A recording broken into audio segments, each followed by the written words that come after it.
Hello. I'm so pleased to be here.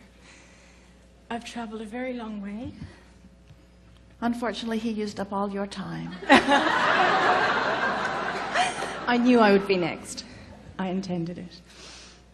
A few years ago, from a place of alignment, I attracted the most beautiful mate.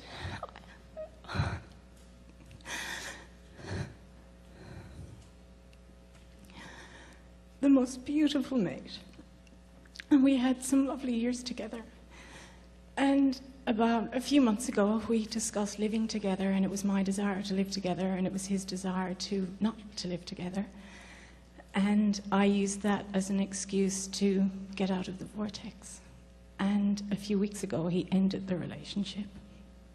And in that moment, I sent forth the most powerful rocket of desire I have ever experienced. And that is to be with him again, and to be married to him, which was news to me. I never knew I wanted that. And there are days when I'm in appreciation. There's days when I'm grateful for everything that we've had. There's days I'm in despair. And I'm not used to feeling so up and down and up and down. And I would love your input on this. Well, the thing that is most uncomfortable about your current situation is that it feels to you like your happiness, your relationship with your vortex, is dependent upon what somebody else does. And you can't control that. We were talking with our friend a little earlier, to be in that sort of a place that feels like a bind, and to send a powerful rocket of desire with the ulterior motive of sending a rocket out to fix what's broken so that you can feel better. Yeah. Is just sort of a backwards approach to it.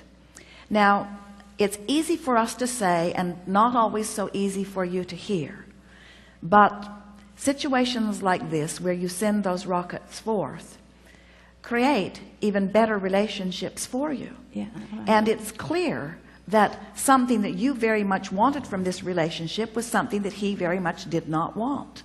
It's an interesting thing. What you feel as soothing your sense of insecurity, to him feels like a loss of freedom. And so it's sort of like he has to give up something he wants in order for you to get what you want, when you play in the very narrow relationship field when it's just the two of you. But if instead you can step back and say, oh, well, this was just data collecting, and this was just helping me through the course of the relationship to define what I really want in a relationship, and thank you very much for helping me define it. So I have created, speaking of you, I have created a relationship, and it's in my vortex of creation waiting for me, but your attention to this person who claims not to be it keeps you from going in the vortex too. You never will have a satisfying experience when you think that your vortex work is done to control the behavior of another so that you can feel better. In other words, it's still the same old thing. I need to control the circumstances and events so that I will feel better. And what it really comes down to, nobody ever likes this advice when we give it to them. They ask for it, but they never like it when we give it to them, is that you have two choices. You can be without this person and unhappy, or without this person and happy. And if you choose to be, because the third option isn't on the table, being drag him and you into the vortex and make him marry you.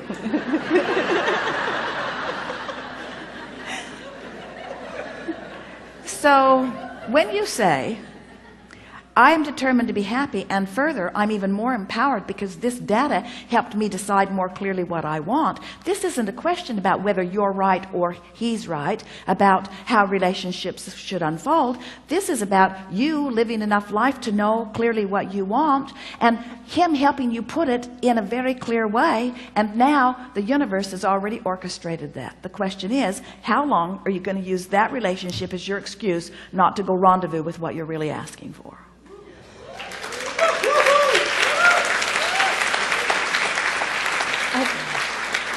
It's when I think of him, I love every single aspect of him. Well, maybe that's true and maybe it's not, but we all witnessed just now, you thought of him and went into the vortex, and then you thought of him and the vortex spit you out.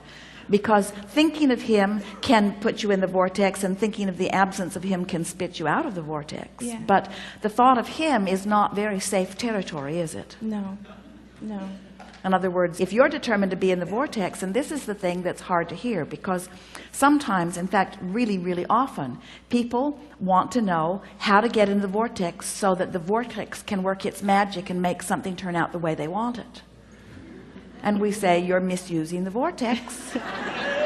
You want to get in the vortex because it feels good in there, period. You want to get in there because now you're who you are, period. You want to get in there because that's where you belong. And if you get in there and learn to hang around in there consistently, then you'll start getting the inspiration to move in the direction of everything that you want. And oh, life is so fun when you're hanging around and moving around in the vortex. I would like to ask also, when I do have thoughts of him, I know you said it's unsafe territory, but I'm reminded of him everywhere I look, music, everything, all the time. Well, then you've got to find a way to make those thoughts work for you. And the fastest way to get there is, you were so good for me and I was so good for you, but the greatest gift you've given me is that you sharpened my awareness of who I really am and caused me to create. You see, what you're creating, you're not creating a relationship, you're creating you in a relationship. You're not creating money, you're creating you in a financial experience. In other words, you are the creator of you. So what you want to say to him as you think about him is, you were so helpful to me, because you, beside the fun we had together, you helped me to clarify who I am and what I want, to the degree that now what's in my vortex is so much more evolved. And it would not be if it had not been for you. Thank you so much for the step along the way in my creation of me that you were. You see, when you get in the vortex, here's the value of just getting in there and hanging around just for the heck of it, just because we say so. Here's the value of it. Once you're consistently hanging around in there, your self-confidence comes back into its natural rhythm. Your sense of worthiness and well-being comes back into its natural rhythm. And all that's happened here is that he caused you to create a relationship that you have not yet lived. You've got to figure out how to find the vibrational essence of it and live it before the relationship can be yours, you see. You have not yet been, and this is true of almost everyone, you are not yet a vibrational match to the relationship of your dreams. I know. And this person who has just left is not a vibrational match to the relationship of your dreams. In other words, he didn't go because you're not lovely to be with, and he didn't really go because you scared him away. He went because he's not a match to the relationship that he helped you create. Can you hear that? Yeah. And so when you think of him, you want to say, thanks so much for all of it. And I'm so pleased with what we created for me and for you as a result of being together. And now I'm going to do my very best to give my undivided attention to whatever thoughts take me into that vibrational vicinity where the trail will unlight before me, where the rendezvous will begin. And we promise you, there'll be a time when you sat down, you began by talking about this delicious relationship, which lasted just seconds as you began, because you went right to the lack of it.